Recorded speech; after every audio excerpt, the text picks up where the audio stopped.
qui permet à ce que, Seigneur Jésus, la parole que nous écoutons, elle nous soit bénéfique pour notre délivrance, pour notre guérison, pour notre, ô Père éternel, bien-être et pour le royaume de Dieu dont nous voulons obtenir. Merci pour ce que cette parole fera pour augmenter notre intelligence et nous sanctifier. Au nom de Jésus. Amen. Amen. Notre thème est intitulé « Comment reconnaître l'Esprit de Dieu ?» Il nous vient du livre de Jean, de 1 Jean, chapitre 4, à partir du verset 1 jusqu'au verset 6. Vous pouvez faire la lecture.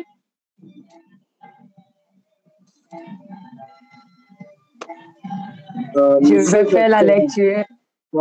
Allez-y. Je vais faire la lecture. Il est écrit: Amis très chers,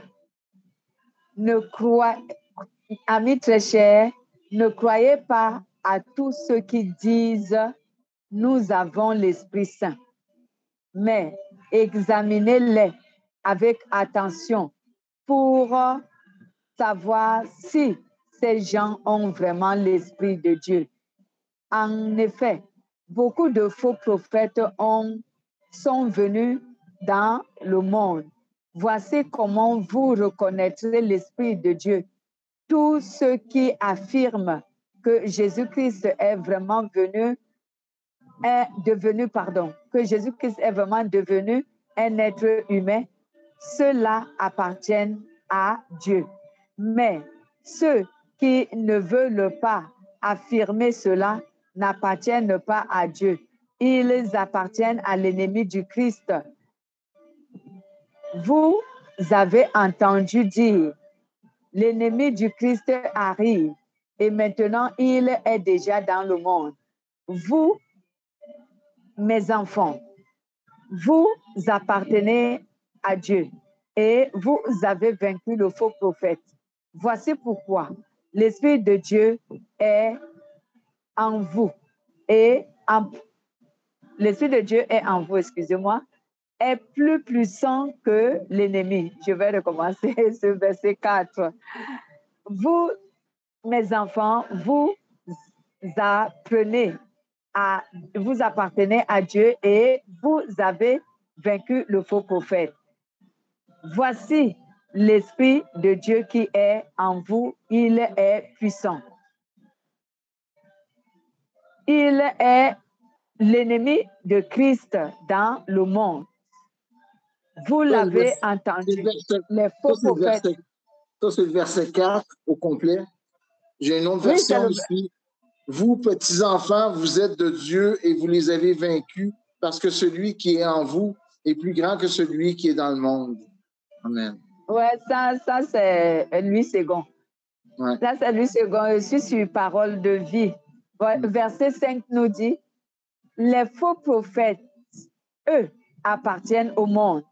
C'est pourquoi ils parlent comme le monde et le monde les écoute. Nous, au contraire, nous appartenons à Dieu. Celui qui connaît Dieu nous écoute. Celui qui n'appartient pas à Dieu ne nous écoute pas. Voilà comment nous reconnaissons l'Esprit de Dieu et c'est vrai. Et l'esprit du mal qui est le menteur. Amen. Voici donc la parole que le Saint-Esprit nous dit. Il nous dit que nous ne devons pas croire à tous ceux qui disent « j'ai le Saint-Esprit ». Parce que beaucoup le disent qu'ils ont le Saint-Esprit. Mais voici que la parole de Dieu nous enseigne que on doit faire attention aux gens qui disent « j'ai l'Esprit de Dieu ». Parce que quelquefois, ils n'ont pas l'Esprit de Dieu. D'autres le savent et d'autres ne le savent pas. Ça dépend. Il y a les chrétiens, je les appellerai comme ça, il y a les chrétiens qui savent qu'ils n'ont pas le Saint-Esprit. Et il y a d'autres qui ne le savent même pas.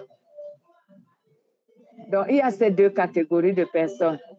Mais un avertissement que Jean nous donne, il nous dit, ne croyez pas quand quelqu'un vient, il vous dit tout simplement, j'ai le Saint-Esprit. Il dit vérifiez. Vérifiez pour voir s'il a vraiment le Saint-Esprit. Et il y a un moyen de vérifier pour savoir si l'on a le Saint-Esprit ou non. Il y a un moyen. Parce qu'il parle ici des faux prophètes qui sont l'adversaire du Christ, ce qu'on appelle l'antichrist. Le faux prophète est quelqu'un qui n'a pas l'Esprit de Dieu. C'est un être humain qui n'a pas l'Esprit de Dieu, mais il se présente à nous comme quelqu'un qui a l'Esprit de Dieu. Et là, Jean nous dit, vérifiez cela. N'acceptez pas pour accepter. Vérifiez. Et pour savoir s'il a l'Esprit de Dieu. Alors, il nous a dit, il nous a donné quelques signes qui nous permettront de savoir si la personne qui vient à nous nous dit qu'il a l'Esprit de Dieu, en quoi nous devons savoir qu'il a l'Esprit de Dieu. Il a dit d'abord que toute personne qui reconnaît que Jésus-Christ, qui est la parole de Dieu, la parole de Dieu est devenue un être humain. Si une personne reconnaît que la parole de Dieu est devenue un être humain et que c'est cet être humain qu'on appelle Jésus-Christ, alors cette personne-là a l'Esprit de Dieu. Il dit également que toute personne qui écoute la parole de Dieu et qui l'accepte est celui qui a l'Esprit de Dieu. Mais dans la profondeur, la Bible déclare que la parole de Dieu, elle est écrite et elle est aussi révélée. Moi, je vais vous donner 3 signes. 3 signes qui montrent que l'on a l'Esprit de Dieu. Ou 3 signes qui montrent que le Saint-Esprit est en telle personne ou œuvre en tel lieu. Il y a 3 signes. Les premiers signes que moi j'ai relevés, le premier signe, c'est à travers la parole de Dieu qu'on reconnaît le Saint-Esprit. D'abord, il faut d'abord savoir comment tu peux reconnaître que le Saint-Esprit est en cette personne. Comment tu peux reconnaître que le Saint-Esprit est en tel lieu? C'est d'abord, le premier signe, c'est la parole, c'est à travers la parole. Parce que la parole de Dieu rend témoignage de l'existence du Saint-Esprit et de la présence du Saint-Esprit dans le monde. Le Saint-Esprit aussi rend témoignage à la parole de Dieu. Donc, pour savoir qu'un chrétien a le Saint-Esprit, ou pour savoir qu'en ce lieu, le Saint-Esprit est là, ou dans cette église, le Saint-Esprit est là, il œuvre dans cette église, tu le reconnaîtras. Le premier signe qui est même le signe inévitable, c'est la parole. C'est la parole qui est prêchée en ce lieu et c'est la parole que les chrétiens reçoivent en ce lieu. Donc, si le chrétien reçoit la parole authentique de la vérité qui le sanctifie, parce que, attention, la vraie parole de Dieu, c'est celle qui sanctifie les cœurs et les âmes. Si le chrétien reçoit une telle parole, ce chrétien aura forcément le Saint-Esprit. Parce que cette parole a le Saint-Esprit. Donc, c'est au moyen de la parole de Dieu qu'on reconnaît la présence du Saint-Esprit en un chrétien, en une église, en un lieu, dans tel exercice. C'est la parole de Dieu qui atteste que le Saint-Esprit est là. Et cette parole doit être la parole qui sanctifie. Elle doit être la parole qui sanctifie, parce que la parole a déjà justifié les hommes. Donc, ne me parle plus de la parole qui justifie. La parole a déjà justifié les hommes. Pourquoi et comment? La parole a déjà justifié les hommes parce que Jésus qui s'est monté sur la croix. C'est lui la parole. C'est lui qui a racheté les hommes. Donc, quand on parle donc de cette justification, on fait allusion à la parole de Dieu qui a racheté les hommes. D'où la Bible nous parle dans Romains chapitre 3 au verset 23 à 24. Nous étions tous morts. Qui peut lire ce passage? Romains. C'est où le livre de Romains? 4. Romains chapitre 3, verset 23 à 24. OK, je lis. Car tous ont péché et sont privés de la gloire de Dieu, et ils sont gratuitement justifiés par sa grâce, par le moyen de la rédemption qui est en Jésus-Christ. Voilà. La Bible déclare que tous nous avons péché et nous avons été par notre péché privés de la gloire de Dieu. Mais à cause de la justification de Jésus-Christ monté sur la croix pour nous racheter, nous sommes tous justifiés par la foi en Jésus-Christ. Donc, pour reconnaître donc que, excusez-moi, pour reconnaître que le chrétien a le Saint-Esprit, cette église est dirigée par le Saint-Esprit, le message qui a été prêché a été inspiré par le Saint-Esprit, c'est au moyen de la parole de Dieu, à la lumière de la parole de Dieu. Cette lumière qui est la parole de Dieu et la parole de Dieu qui a la lumière, c'est celle qui sanctifie. Donc, on dit qu'une parole de Dieu est lumière, c'est lorsqu'elle a la capacité de sanctifier un être humain. C'est lorsqu'elle a la capacité de transformer un être humain en changeant la nature charnelle de l'être humain en la nature sainte de Dieu. À ce moment, on peut avoir la certitude que ce chrétien a le Saint-Esprit, cette église est dirigée par le Saint-Esprit, le message qui a été annoncé est l'œuvre du Saint-Esprit. Donc, si il n'y a pas la parole, personne ne peut reconnaître le Saint-Esprit nulle part. Ni son œuvre, ni sa présence, ni sa puissance. Personne. Il n'y a pas d'autre moyen pour reconnaître la présence du Saint-Esprit quelque part. C'est à travers la parole. C'est pour cela qu'il est important, je le dis toujours, aux chrétiens de connaître la parole de Dieu. Parce que c'est au moyen de la parole que tu vas connaître, si toi-même, en tant que chrétien, tu as le Saint-Esprit, si une église est conduite par l'Esprit de Dieu, si un message qui a été annoncé est l'œuvre du Saint-Esprit, ce n'est que par la parole. Quand tu connais la parole de Dieu, tu vas le découvrir, tu vas discerner cela. Amen. Mais si tu ne connais pas la parole de Dieu, tu ne peux pas discerner. Tu ne peux pas discerner si, en tant que chrétien, tu as le Saint-Esprit. Tu ne peux pas le discerner. Si tu n'as pas la connaissance de la parole de Dieu, tu ne peux pas savoir si une église est dirigée par le Saint-Esprit. Tu ne peux pas. Si tu n'as pas la parole de Dieu, tu ne peux pas savoir si le message qui a été prêché était l'œuvre du Saint-Esprit. Tu ne peux pas. Donc, c'est la parole de Dieu qui nous permet de le savoir. Donc, il faut donc connaître la parole de Dieu. Voilà le premier signe que moi, j'ai sorti. Parce qu'il est très facile pour une personne de confesser que je reconnais que Jésus-Christ, qui est la parole de Dieu, qui est la parole de Dieu, elle est devenue homme. Tout le monde peut le confesser. Même les satanistes peuvent le confesser. Mais ce n'est pas ce qui va attester qu'il a le Saint-Esprit.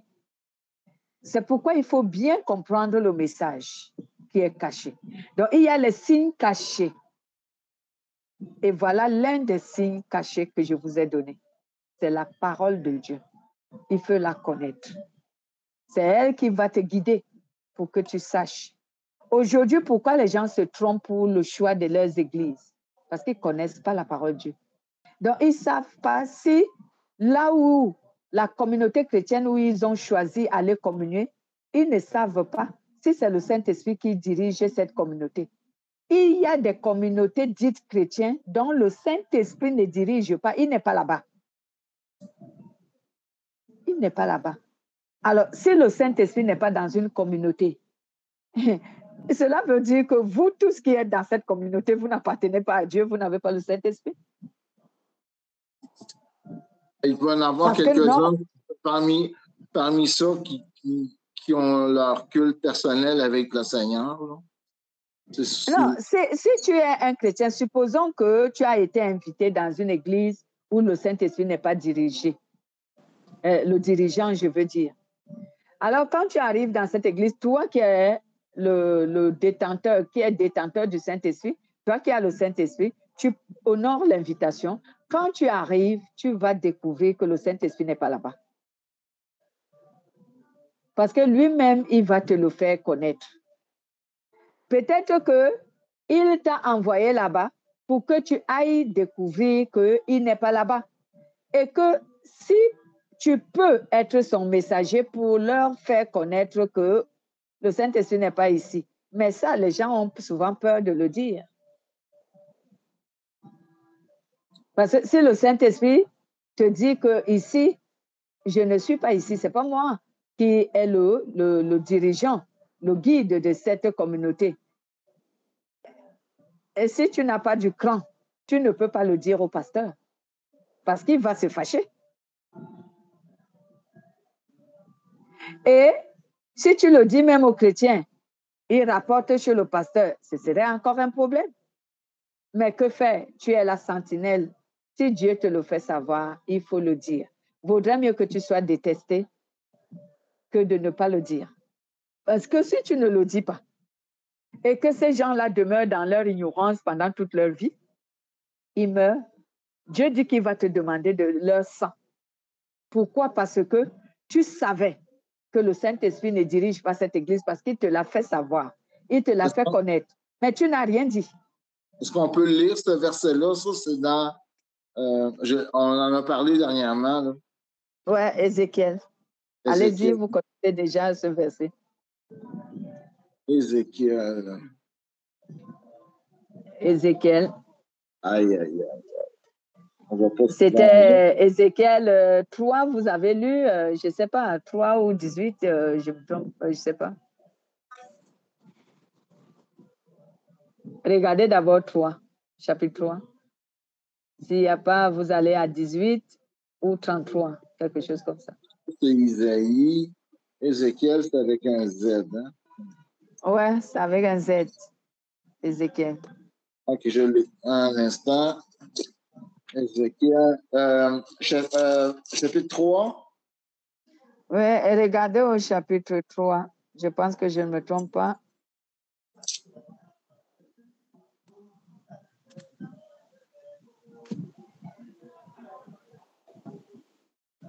OK. C'est verset 19, je pense. Allez-y, oui. 18 à 20, je pense. Quand je dirai au méchant, tu mourras si tu ne l'avertis pas, si tu ne parles pas pour détourner le méchant de sa mauvaise voie et pour lui sauver la vie, ce méchant mourra dans son iniquité. Et je te redemanderai son sang. Mais si tu avertis le méchant et qu'il ne se détourne pas de sa méchanceté et de sa mauvaise voie, il mourra dans son iniquité et toi, tu sauveras ton âme. Si un juste se détourne de sa justice et fait ce qui est mal, tu mettrais un piège devant lui et il mourra parce que tu ne l'as pas averti. Il mourra dans son péché.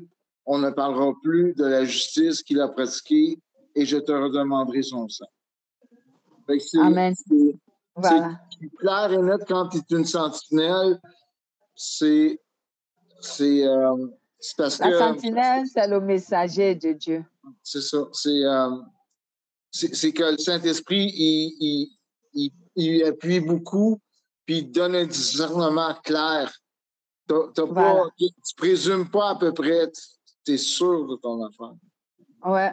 Ce passage-là, on le retrouve aussi dans les 3 chapitres que j'ai dit. Tu peux le retrouver aussi dans Ézéchiel 33, Ézéchiel 18, Ézéchiel 3 aussi, là où vous avez lu. Voilà, bon, on ne va pas s'attarder au chapitre. Donc, voici donc que si tu ne dis pas ce que le Saint-Esprit t'a fait voir, mais il faut quand même que tu sois sûr que c'est le Saint-Esprit qui est en train de te faire découvrir ce que tu vois.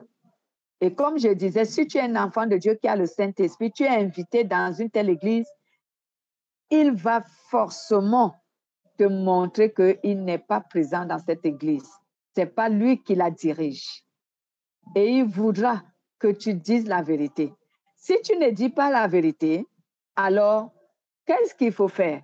Il faut que tu pries pour les âmes qui sont dans cette église afin que Dieu lui-même se révèle à eux et qu'il les fasse aller là où il est le dirigeant et le conducteur. Et j'ai appris du Saint-Esprit que le Saint-Esprit ne dirige pas une personne dans la vérité lorsqu'il n'a pas émis le besoin. Parce que c'est quand tu veux connaître la vérité que le Saint-Esprit va te diriger là où il y a la vérité. Mais si tu ne veux pas connaître la vérité, il serait difficile que tu découvres la communauté où le Saint-Esprit prêche la vérité. Donc, il faut que tu émettes le désir dans ton cœur. Et il y a des personnes comme ça dans ce monde. Ils cherchent les églises où la parole de Dieu est prêchée en esprit, en vérité. Cela veut dire où le Saint-Esprit est le seul guide et dirigeant et même enseignant. Donc, si tu as cette volonté dans ton cœur, le Saint-Esprit va te diriger dans une communauté où c'est lui qui enseigne, c'est lui qui dirige et c'est lui qui conduit les fidèles. Donc, voici donc le signe. Ce signe-là est un signe qui ne trompe pas. La parole de Dieu est le seul moyen véritable qui fait en sorte que l'être humain sache si lui, en tant que croyant, a le Saint-Esprit, ou si son frère a le Saint-Esprit, ou si l'Église où il fréquente ou qu'il voit a le Saint-Esprit, ou pour discerner si la parole qui a été prêchée est conduite par le Saint-Esprit. Voilà.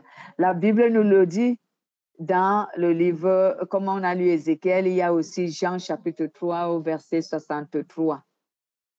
Il y a aussi Jean chapitre 15 au verset 1 à 5 qui nous le dit. Je dis donc Jean chapitre 6 verset 63. L'esprit, la chair ne sert à rien.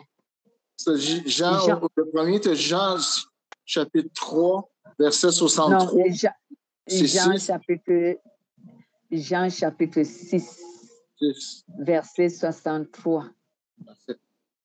Et il y a Jean chapitre 15 verset 1 à 5. Ces paroles nous montrent, Dieu nous dit, si vous vous attachez à ma parole et que ma parole est attachée à vous, alors vous produirez des bons fruits. Voilà. Voilà le premier signe qui nous atteste ces choses. Donc, si nous sommes sanctifiés par la parole, cela atteste que la parole de Dieu, le Saint-Esprit est vraiment en nous et que la parole que nous recevons a le Saint-Esprit et que l'Église où nous recevons cette parole, où nous communions et nous recevons cette parole est dirigée par le Saint-Esprit.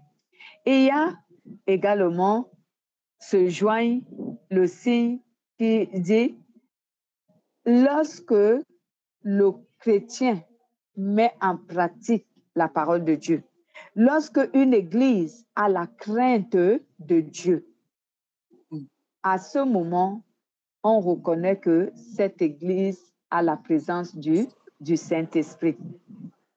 Donc, lorsque le chrétien qui reçoit la parole de Dieu, lorsque le chrétien qui reçoit la parole de Dieu observe la parole, lorsque le chrétien qui reçoit la parole de Dieu la met en pratique, lorsque le chrétien qui reçoit la parole de Dieu a la crainte de Dieu, à ce moment, cela montre que ce chrétien a le Saint-Esprit. Et le Saint-Esprit est présent dans sa vie, l'Esprit de Dieu est présent. Et cela montre que l'église où il communie est dirigée par le Saint-Esprit. Parce que c'est dans l'église où il communie qu'on l'enseigne la crainte de Dieu, qu'on l'enseigne la pratique de la volonté de Dieu. Donc, quand un chrétien n'a pas la crainte de Dieu, cela atteste qu'il n'a pas l'Esprit de Dieu.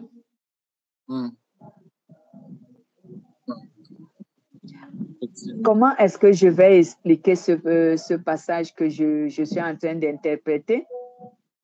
Je vais l'interpréter de telle sorte que, supposons que un chrétien soit peut-être offensé. Prenons cet exemple. Le chrétien soit offensé par quelqu'un. Et qu'est-ce que la crainte de Dieu va faire dans son cœur? Il est vraiment touché par cette offense. Il est vraiment triste par cette offense. Il est même peut-être allé jusqu'à se fâcher pour cette offense. Mais l'Esprit de Dieu qui habite en lui va lui rappeler qu'il ne faut pas qu'il demeure dans cette tristesse, dans cette colère. Il faut à tout prix qu'il sorte de cette colère parce que cela gêne sa relation avec Dieu. Parce que cela gêne la présence du Saint-Esprit dans son esprit. Donc, il faut qu'il fasse quoi? Il faut à tout prix que ce chrétien pardonne. Et ce chrétien va saisir le message du Saint-Esprit et il va pardonner. C'est ce qui montre que ce chrétien a la crainte de Dieu. C'est ce qui montre que ce chrétien comprend, il est guidé par le Saint-Esprit. Il a le Saint-Esprit parce que le Saint-Esprit lui a rappelé que oui, tu es en colère, certes, oui, tu es triste, certes, on t'a fait du mal, certes, mais cela va gêner ma relation avec toi, ma communion avec toi si tu restes dans cette tristesse, dans cette colère. Si tu manques de pardonner. Parce que le Saint-Esprit aimerait être à l'aise et libre dans notre cœur, dans notre âme. Les dissensions, voilà, les dissensions, les colères, le péché, met mal à l'aise la présence du Saint-Esprit en nous.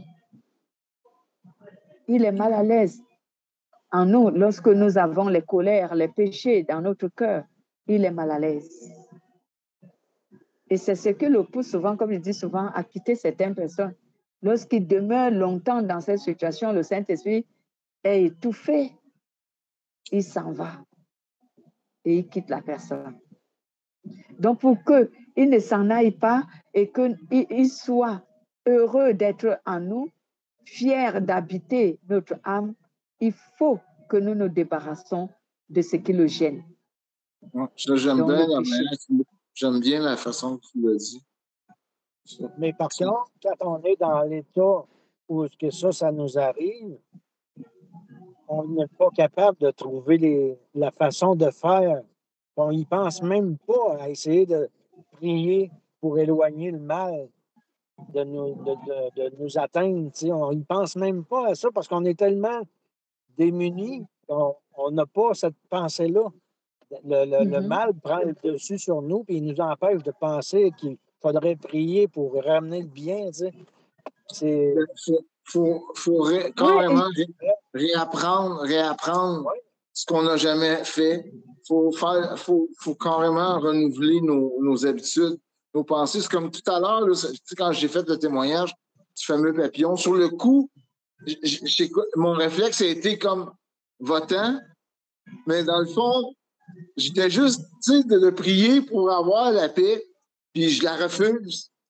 S'il y a bien quelque chose, on réagit mal sur le coup, mais pour réagir comme il faut vraiment que le Saint-Esprit, il nous habite complètement, pas partiellement.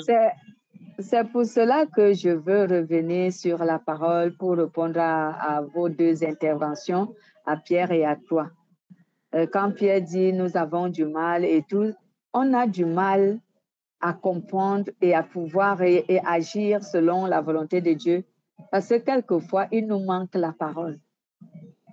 La parole. Ben, c'est pour ça, tantôt, tu parlais de la sanctification. La sanctification, c'est le retrait. Dieu nous met à part. Il nous retire de certaines situations pour nous mettre à part Hein? C'est ça? Non, C'est non, ça, la il ne nous sanctification? retire pas de... Je vais expliquer. C'est une définition que les gens donnent souvent et qui n'entrent pas en profondeur pour expliquer exactement ce que c'est que la sanctification. On a l'habitude d'utiliser cette expression, la sanctification, c'est être mis à part. Être mis à part veut dire quoi? C'est que Dieu te retire du monde pour t'amener en Christ. C'est d'abord le premier contexte. Le deuxième que je donnerai, c'est que Dieu change ta nature charnelle et il change et il retire de toi la nature charnelle pour te donner la nature divine qui est celle de Dieu. C'est à ce niveau que la Bible nous dit souvent, regardez à ce qui est en haut et non à ce qui est. Cela veut dire que adopter, Colossiens chapitre 3, cela veut dire que adopter le comportement du Christ au lieu du comportement de la chair humaine. C'est quoi le verset qui dit ça? Colossiens 3, mais je ne sais pas c'est quoi là. 3, verset 1 jusqu'au verset 3. À partir du verset 1 au verset 3. Donc, tu dois, lorsque la Bible dit regarder aux choses qui sont en haut et non aux choses qui sont à terre, cela ne veut pas dire que tu dois commencer à regarder aux anges ou à regarder à Jésus, que tu t'imagines l'apparence ou que tu regardes le ciel qui apparaît sur tes... Non, on fait allusion à la transformation. Il faut donc que... il faut que ta nature change. Il faut que ta nature change. Donc, la nature charnelle doit changer et tu dois acquérir la nature divine de Dieu. C'est ça qu'on appelle la sanctification. Donc, c'est une transformation. Quand tu parles de sanctification, pour savoir si on a l'Esprit de Dieu, c'est le lien entre les deux, ça veut dire que si tu n'as vraiment pas atteint la sanctification, tu ne seras pas capable de distinguer si tu as l'Esprit de Dieu ou pas. Là. Ça, c'est le travail quand on est sanctifié, on le sait. Oui, mais si on n'a pas la sanctification, on ne sera pas capable de faire le lien là, si on a l'Esprit Saint ou pas. Non, mais si tu n'es pas sanctifié, tu n'as même pas l'Esprit Saint. C'est ça. Parce que c'est l'Esprit Saint qui sanctifie. C'est le travail d'une vie. Quand tu règles un péché, c'est correct, tu te rapproches de sanctification. Plus que tu règles de péché, plus que tu deviens sanctifié, tu deviens vraiment à l'image de Dieu. C'est comme ça que je vois ça. C'est le Saint-Esprit qui sanctifie. Lisez 1 Thessaloniciens chapitre 5, versets 23 à 24. C'est pour ça que c'est... Comment Thessaloniciens? 1 Thessaloniciens. Vous allez sur 1 Thessaloniciens chapitre 5 au verset 23 à 24. Cela va vous attester que c'est le Saint-Esprit qui sanctifie.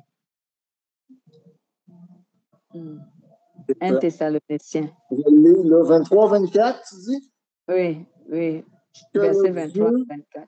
Que le Dieu de paix vous sanctifie lui-même tout entier et que tout votre être, l'esprit, l'âme et le corps soient conservés irrépréhensibles lors de l'avènement de notre Seigneur Jésus-Christ. Celui qui vous a appelé est fidèle et c'est lui qui le fera. Voilà. Le verset 24 dit, c'est lui qui vous a appelé, c'est lui qui vous sanctifiera, c'est lui qui le fera. Puis ça dit carrément que dans le fond, la sanctification, c'est là qui nous donne l'opportunité d'être enlevé, dans le fond. Oui, lorsque l'amour nous trouve dans la sanctification, bien sûr. Donc, un être humain qui n'est pas sanctifié n'a même pas le Saint-Esprit. Bon, il peut arriver aussi dans certaines conditions ou dans certains contextes que tu viens à peine de recevoir le Saint-Esprit. si tu viens à peine de le recevoir, tu peux ne pas être sanctifié. Parce que la sanctification est un processus. C'est un long processus. Est-ce que c'est un processus que nous, on décide ou c'est un processus que Dieu nous a amené à décider? Ben, c'est toi qui décides. C'est un processus que nous-mêmes, on doit faire le choix d'accepter et Dieu nous conduit dans ce processus. Mais nous devons l'accepter. Si nous ne l'acceptons pas, Dieu ne nous l'impose pas. Non, puis il faut demander à Dieu, montre-moi mes péchés, OK? Puis c'est à partir de là, quand tu te les montres, tu dis, ça, j'aime pas ça. C'est l'une des prières lorsque tu veux que Dieu te sanctifie. C'est l'une des prières, c'est pas la seule. C'est l'une des prières qu'on fait lorsque tu veux que Dieu te sanctifie. Il faut toujours demander à Dieu, Seigneur, montre-moi mes fautes. Parce que quelquefois, nous commettons les fautes dont nous ignorons que ce sont des offenses. Exact. Contre Dieu et contre les hommes. On est dans l'habitude, puis on croit qu'on est correct, mais sauf que... Voilà. Donc, voici donc ce signe. Comme je disais tantôt, lorsque le chrétien a la crainte de Dieu, cela montre qu'il a le Saint-Esprit. Amen. C'est un signe qui montre la présence du Saint-Esprit en lui. On reconnaît que ce chrétien, il a le Saint-Esprit. Lorsque une église aussi enseigne la crainte de Dieu, cela montre que cette église-là est dirigée par le Saint-Esprit. Lorsque le message qui est annoncé enseigne aux hommes la crainte de Dieu, cela montre aussi que ce message est inspiré par le Saint-Esprit. Ce sont des signes qui le montrent. Donc, ces signes-là montrent que ce chrétien a le Saint-Esprit. Donc, lorsque le Saint-Esprit a la crainte de Dieu, le chrétien, autant pour moi, lorsque le chrétien a la crainte de Dieu, cela montre qu'il a le Saint-Esprit. Parce que c'est le Saint-Esprit qui pousse à la crainte de Dieu, qui nous conduit à la crainte. C'est lui qui suscite la crainte de Dieu dans notre cœur. Si l'Église enseigne aux hommes, à ses croyants, la crainte de Dieu, cette Église est dirigée par le Saint-Esprit. C'est le Saint-Esprit qui en est le maître de cette Église. Lorsque les messages qui sont enseignés dans une Église concourent à pousser les chrétiens à acquérir la crainte de Dieu, alors ces messages sont inspirés par le Saint-Esprit. C'est comme cela qu'on reconnaît le Saint-Esprit et son œuvre. C'est comme cela qu'on le reconnaît. Il y a également un troisième signe que j'ai énuméré.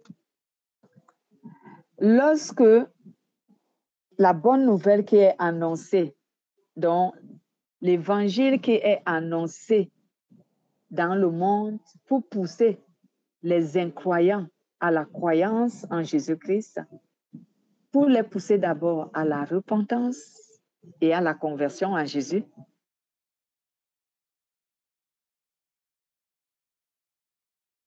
Celui qui le fait est inspiré du Saint-Esprit. Ça a coupé au moins 10 secondes, Madeleine. D'accord, je vais recommencer. Si tu peux donc, juste... je disais le troisième signe qui montre que le Saint-Esprit est en une personne ou il est dans une église ou dans un message, c'est lorsque la personne qui fait l'évangélisation, c'est ça qu'on appelle annoncer la bonne nouvelle. Amen. Lorsque la personne qui fait l'évangélisation, quand il fait l'évangélisation, il conduit les gens, il pousse les gens. Son évangélisation pousse les gens à se repentir de leurs péchés et de se convertir en Christ. Alors, cet évangéliste, il évangélise avec l'inspiration du Saint-Esprit. Le troisième point, C'est l'évangélisation ou c'est quoi, en fond, le troisième point? C'est l'évangélisation. C'est l'évangélisation. C'est lorsque celui qui pratique l'évangélisation, mais j'insiste pour l'évangélisation dans le contexte dont je veux que vous compreniez.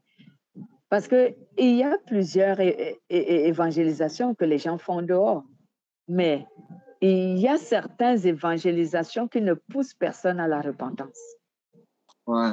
On le pousse seulement à nous suivre dans notre communauté, mais ça ne le pousse pas à la repentance. Si tu amènes une personne à te suivre dans ton église sans qu'il ne s'est repenti sincèrement, tu n'as pas amené une âme à Dieu, tu as amené plutôt une âme à l'église, dans ton église. Mais tu n'as pas amené une âme à Christ. C'est une grosse différence, ça. C'est l'évangélisation vers la repentance, c'est pas juste voir quelqu'un, c'est de le voir, puis de le revoir, puis de lui faire comprendre le message. Il faut que quand tu évangélises quelqu'un, il faut qu'il regrette d'être païen. Ouais. Il faut qu'il se repente. Là, si tu as réussi à pousser quelqu'un à la repentance de son état, parce qu'un véritable évangile ou une véritable évangélisation pousse la personne à réaliser ce qu'il est présentement. Cela le pousse à réaliser qu'il est misérable sans Dieu. Cela le pousse à réaliser qu'il est perdant sans Dieu. Cela le pousse à réaliser que sans Dieu, il n'est rien du tout, que sa vie n'a aucune valeur ni aucun sens si Dieu n'est pas présent. Et il va commencer à se repentir de ce qu'il est. Et à ce moment, il va maintenant décider de suivre le Christ. Donc, c'est pour ça que j'ai dit que j'insiste dans cette histoire d'évangélisation. Parce qu'il y a plusieurs formes d'évangélisation et certains qui ne plaisent pas à Dieu, qui ne s'accordent pas à la volonté de Dieu. Parce que si tu amènes quelqu'un dans ton église juste parce que tu lui as dit que tu as des problèmes, Dieu va résoudre ces problèmes, ne t'inquiète pas, viens seulement dans notre église, tu auras la solution. En fait, tu as amené une personne dans ton église, mais tu n'as pas conduit une personne à Christ. Parce qu'elle n'est pas à Christ. Elle est à ton église, mais elle n'est pas à Christ. Donc là, il y a une différence. La personne ne comprend pas encore réellement pourquoi elle va là. Et puis... Oui, mais la personne, supposons, la personne, elle est païenne. Donc, elle ne connaît rien. C'est toi qui dois la guider. C'est toi qui dois lui montrer ce pourquoi tu lui parles de Jésus. C'est à toi de lui faire comprendre. Lui ne connaît rien. Donc, si tu l'embarques dans ton église en lui disant tout simplement, tu as des situations compliquées, ne t'inquiète pas, mon Dieu va résoudre ces situations. Viens seulement, suis-moi dans mon église, tu auras cela, sans qu'elle ne s'ait repentie d'être d'abord un païen, d'être un pécheur devant Dieu, sans qu'elle ne reconnaisse sa misère. La Bible dit dans le livre de Jacques, reconnaissez vos misères, Jacques ou Pierre, si je ne me trompe pas, reconnaissez vos misères et repentez-vous. La Bible dit portez les sacs, pleurez pour vos misères. Donc, lorsque tu as fait une véritable repentance, que tu as fait connaître à quelqu'un que dans ton état de pécheur, tu es misérable, même si tu as l'argent, même si tu as quoi, ta vie n'a aucun sens parce que Dieu n'y est pas. Je t'assure que les gens coulent souvent les larmes quand ils réalisent cela. Lorsque le Saint-Esprit les convainc à réaliser cela, je croyais que ma vie est très importante, je croyais que je suis quelqu'un de très important, je croyais que je suis quelqu'un de très bien, mais donc je ne suis absolument rien sans Dieu. Je suis absolument rien sans Dieu. Donc, je suis vraiment rien parce que Dieu n'est pas dans ma vie. Parce que la vie d'un être humain a un sens véritable que si Dieu est présent dans ta vie. Certaines personnes pleurent souvent et à l'instant même, il va commencer à se repentir là, devant toi. Ça, c'est la vraie repentance et la vraie conversion. Parce qu'il est touché. Ouais, Mais on le sait que c'est pas n'importe qui va accepter ça, mais dans le lot, des fois, dans une foule, on peut avoir un. Oui. On peut avoir... tout le monde n'accepte pas cette évangélisation. C'est ça. Il faut que le Saint-Esprit te guide aussi vers la personne qui va être la personne, disons, qu'on va soit semer ou qu'on va soit tout simplement, je veux dire, la guider tout de suite. Ben, regarde, tu sais, des fois, on le voyait quand on allait chez Najo, des fois, les personnes qui arrivaient parmi le groupe, on ne les revoyait pas, soit la semaine d'après ou 2-3 semaines après, on ne les revoyait plus. C'est ça le problème, parce qu'il leur manque le début, la sanctification, s'il faut... Leur conversion a d'abord des problèmes dès le départ. Pourquoi? Parce qu'ils ont été mal évangélisés. Amen, c'est vrai. Ils ont été mal évangélisés parce que ce qu'on leur a dit, en fait, ce n'est pas ce qu'on devait leur dire. On leur a dit, puisque aujourd'hui, les gens, la plupart des personnes qui sont dans les églises, ils sont partis dans les églises parce qu'on leur a fait savoir que Christ résout tous les problèmes du monde. Ce n'est pas faux, c'est vrai. Mais si ce n'est que pour ça que tu es allé à l'église, tu n'étais pas repenti et tu n'es pas converti. Je ne crois pas que tu sois converti parce que tu n'as pas vraiment compris le vrai sens pour lequel tu devrais aller à l'église. Tu n'as vraiment pas compris le véritable sens pour lequel tu devrais suivre le Christ. Tu n'as pas pleuré, puis tu n'as pas demandé pardon, puis il n'y a pas de transformation qui a été faite en dedans de toi. D'abord, tu n'as pas reconnu que sans Dieu, tu n'as pas de vie. Tu n'as pas de vie. Tu ne le reconnais même pas, tu ne le sais même pas. Et tu ne sais même pas que sans Dieu, ta vie est misérable. Qu'elle n'a aucun sens. Que le sens que toi, tu crois qu'elle a, c'est pas touchant. Oui, tu n'as pas été touché. Tu ne veux pas retourner en arrière là, quand tu as connu Dieu. Parce que tu sais que ta vie, quand tu n'es pas avec Dieu, c'est misérable. C'est vrai, là. Oui, parce qu'aujourd'hui, regardez les foules des personnes qui partent souvent au baptême. Moi, je vois sur les réseaux sociaux, on glorifie Dieu. Oh, vraiment, aujourd'hui, il y a eu 1000 personnes qui se sont baptisées. Il y a eu 300 personnes qui a regretté sa nature pécheresse? De toutes ces personnes-là, qui a regretté? Qui a vraiment reconnu le véritable sacrifice de Jésus sur la croix pour lui? Qui a reconnu sa nature pécheresse et qui s'en est repenti? Souvent, ces gens-là, il faut qu'ils soient rebaptisés pour le reconnaître. C'est vrai. Parce que vous voyez, souvent... et la personne entre dans les eaux du baptême, il ne connaît absolument pas ce à quoi il s'engage. Il ne connaît rien du tout. Parce que dès le départ, l'introduction pour l'amener en Christ a été mal faite. Et ce sont ce genre de chrétiens qui se perdent avant même d'avoir fait un pas. Il est déjà perdu. Sa conversion n'a aucune base solide. C'est ce genre de chrétien qui chancelle pour une petite épreuve. Ouais, il a déjà chance. Sa foi n'est pas véritable. Sa foi est morte. Ce n'est pas de sa faute. C'est de la faute de la personne qui l'a soi-disant introduit à Christ, alors qu'il l'a introduit juste à l'Église, mais cette personne n'est pas à Christ. Mais il y a des gens quand même qui vont se repentir sur leur lit de mort. Ils vont se repentir là, ils vont être sauvés quand même. Oui, mais si maintenant la personne est déjà, par exemple, supposons que la personne est déjà dans une église et que Dieu pousse cette église à la véritable repentance et qu'il réalise que, ma conversion n'était vraiment pas vraie parce que la base a été fausse et qu'il revient maintenant en arrière qu'il reconnaît sa misère, qu'il reconnaît sa nature pécheresse et qu'il s'en repent, il se repent, alors il entre dans la véritable conversion. Donc, il recommence à zéro. Parce que la véritable conversion, il faut que la base soit vraie et solide.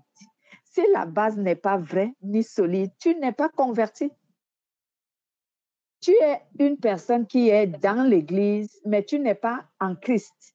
Parce qu'il y a être à l'Église et être en Christ. C'est deux choses différentes. Et il y a beaucoup de gens qui sont à l'Église, ils ne sont pas en Christ. Eh oui, c'est ça. Donc, voilà ça, les signes, les 3 signes que je vous ai donnés. Ce sont ces signes-là qui montrent, qui font en sorte qu'on reconnaisse vraiment le Saint-Esprit. Le reste des signes-là ne sont pas vrais. Pourquoi? Parce que Satan aussi s'en sert. Mais tous les 3 signes que je vous ai donnés, Satan ne les utilise pas. Ouais. Il ne les utilise pas.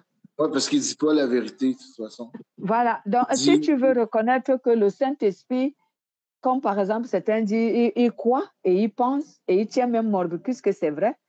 Certains croient que lorsque les miracles sont faits dans sa vie, dans l'Église, ou lorsqu'on les prêche l'histoire des miracles, c'est que le Saint-Esprit est là. C'est faux, Satan fait les miracles.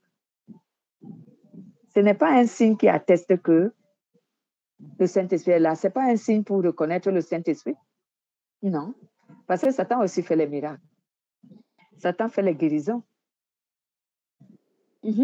Satan résout les problèmes des gens. Donc, ce n'est pas un signe qui te permet de reconnaître le Saint-Esprit à l'œuvre. Non. Mais recevoir la parole qui sanctifie, ça, Satan ne le fait pas. Satan ne prêche pas la parole qui sanctifie les humains.